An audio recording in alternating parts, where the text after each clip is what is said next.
大家好，我是佳佳。你们喜欢听悬疑的故事吗？或者喜欢解答激荡脑力的问题？今天要来跟大家分享几则动脑的故事。为了方便陈述所以呢，有的故事我会使用第一人称来陈述故事的内容。现在请大家呢做好烧脑的准备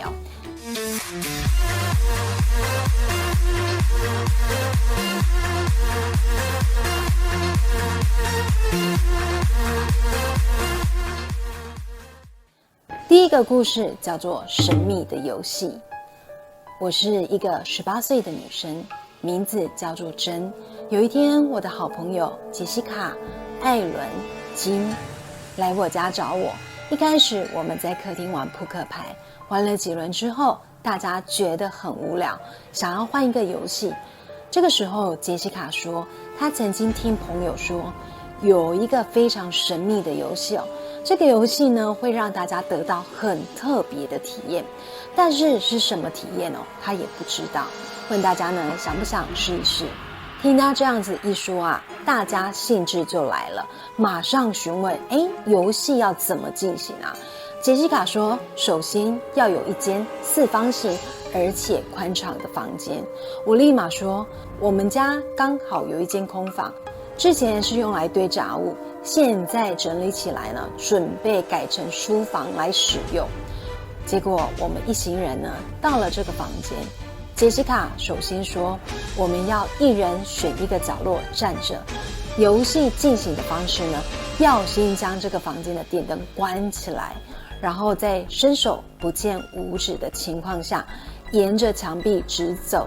当你摸到下一个人的时候，你就停住。接着呢，由下一个人一样沿着墙壁直走，直到摸到下一个人才能停止。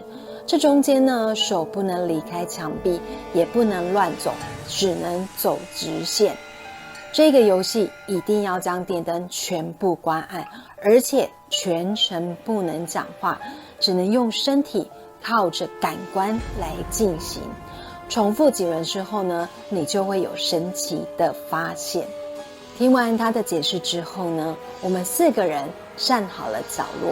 我是第一棒，所以呢站在靠近门口的角落。如果以逆时针的方向来进行杰西卡是第2棒，艾伦是第3棒，金是第4棒。游戏开始之后，我在伸手不见五指、一片漆黑的房间里，沿着墙壁直行。终于我摸到了下一个人。我感觉我摸到的这个人呢，开始往前走了，而且离我越来越远。因为游戏中途无法说话，所以我只听得到稀稀疏疏的脚步声。不知道过了多久，终于有人拍我的肩膀，开始了第2轮的游戏。我沿着墙壁慢慢的摸黑往前走，走着走着，当我摸到下一个人的时候，我立马察觉不对劲了，并且跟大家说我不玩了。接着呢，找到门口叫大家赶紧离开房间。故事结束了，想知道为什么他不玩了吗？知道的请将答案写在我们的留言区，然后呢，我们会下周回复。如果我这样子讲，你们应该会想打我，对不对？搞得心痒痒的，然后还不说答案。好啦，我开玩笑的啦。答案呢，我们一一为大家解答。首先呢，4个人站在4个角落，第一个人往前走，直到摸到第2个人才能停住。接着呢，由第2个人往前走，一样沿着墙壁直行。当摸到第3个人的时候呢，第2个人就会停住，换第3个人往前走。在摸到第4个人之后呢，换第4个人往前走。但是第4个人如何在沿着墙壁直行的情况下摸到第1个人呢？也就是说，这个房间里出现了第5个不知道是谁的人。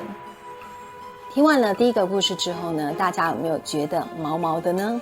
那么接下来呢，我们继续为大家分享第2个故事，放学后的公车。今天是高中开学的第一天，放学的时候，我一样站在公车站牌等公车。站没一会，我忽然觉得有人在看我。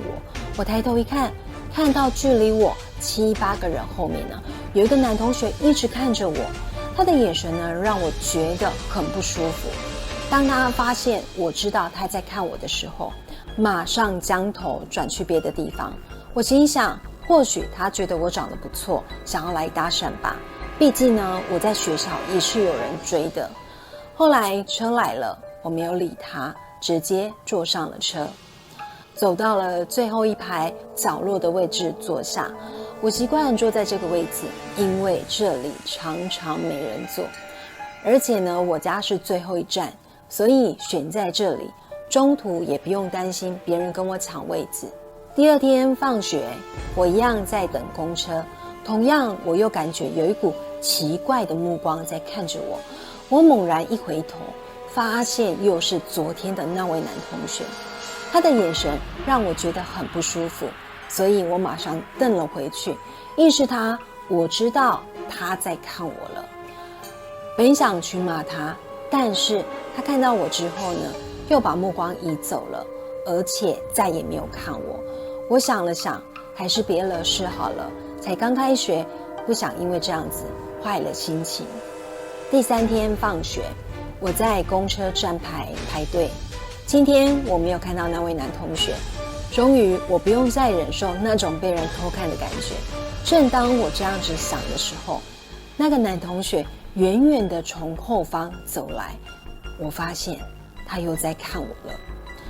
正当我生气的时候，公车来了，我心想赶快上车吧，反正他每次都离我远远的。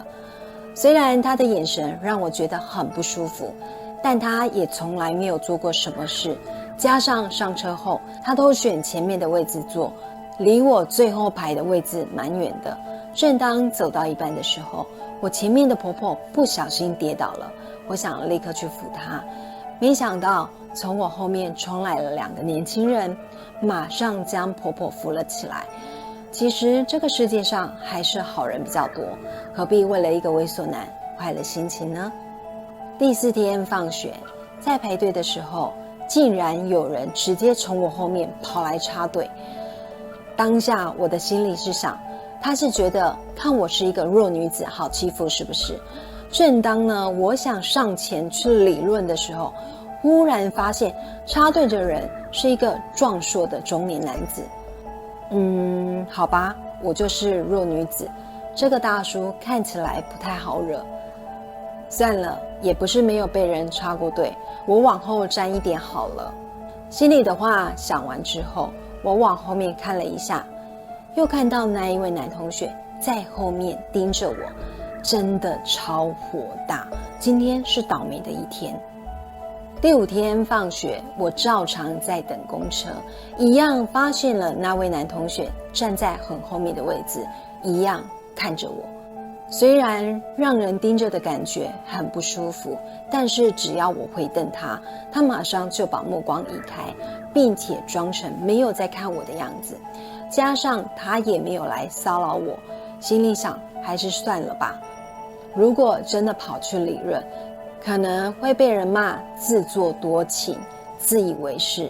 这时，我身后2位女同学开始说话，她们说还好我们2个人住得近，能在同一站下车一起回家。其中一个人说，听说前几年有一位女同学因为是最后一站下车，所以坐在最后一排，根本没有人发现她睡着了，结果在无人的车上被公车司机侵犯了。因为怕她喊叫，所以呢捂住了她的口鼻，结果不小心造成她的死亡。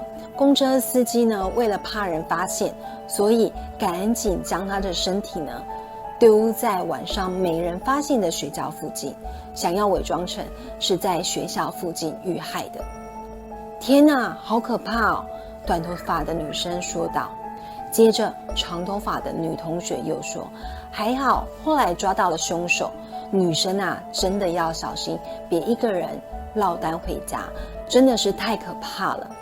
短发的女同学马上回应说，是啊，好在我们2个人是同一站下车，能结伴同行。听到这里，我整个人头皮发麻，因为我也是最后一站下车，而且常常会在车上打瞌睡。每次到站的时候，天都黑了，我只能一个人摸黑回家，太可怕了。到底何时我才能毕业，不用再坐这班公车回家呢？正当我感到害怕的时候，这个时候我发现那位男同学又在看我了。他用着让我不舒服的眼神一直看着我，我不安的感觉瞬间涌了上来。开始解答咯。第一点，2个女同学说多年前有一个司机侵犯女学生，所以代表凶手是司机，而且抓到了，男同学并不是侵犯者。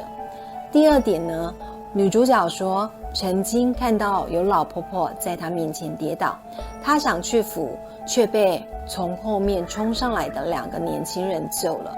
大家都知道呢，公车上面的位置并不大，2个年轻的男子到底是如何穿过它扶起老婆婆。第3点呢，女主角说排队的时候常常被人插队，也就是代表应该很常被人无视。最后一点，女主角说到底何时才能毕业啊？不用坐这班公车回家。一般人应该都知道高中只要读3年，而她这样子说，代表她坐公车的时间已经很久了。所以最后的结论就是，女主角就是被公车司机侵犯的女同学，因为不知道自己已经往生了，每天重复着回家的动作，持续了好几年。因为她的年纪永远定格在离世的那一年，永远毕不了业。一般人因为看不见她，所以从她身边穿过，占了她的位置，插了她的队。而男同学是一个有阴阳眼的人，所以呢，每次看到女主角的鬼魂，都会用一种很奇怪的眼神看着女主角，而且离她远远的。最后女主角不安的感觉涌起来，是因为想起了自己原来就是这2个女生所说的被侵犯的女学生，原来她已经死掉了，原来她是鬼魂。第2道题目大家猜到答案了吗？好，那么接下来呢，继续烧脑哦。第3个故事呢，叫做非洲之旅。这个故事比较短，所以呢，大家仔细听咯。那是我在非洲拍摄风景时发生的事情。我当时用望远镜看到很远的一棵大树，并不是一般常见的红面包树，而是一棵普通的大树。在那上面呢，有10个当地人待在那上头，并且呢，恐惧地望向了远方。我看了看那下方哦，发现这棵树下方呢，有一群狮子悠哉地待着，它们附近呢还掉落了一顶帽子。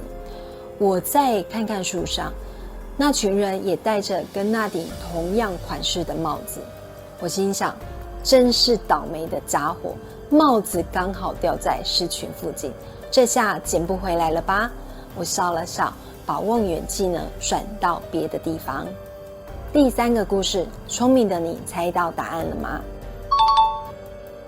树上10个人都戴有同样的帽子，代表地下那顶帽子的主人已经不在了。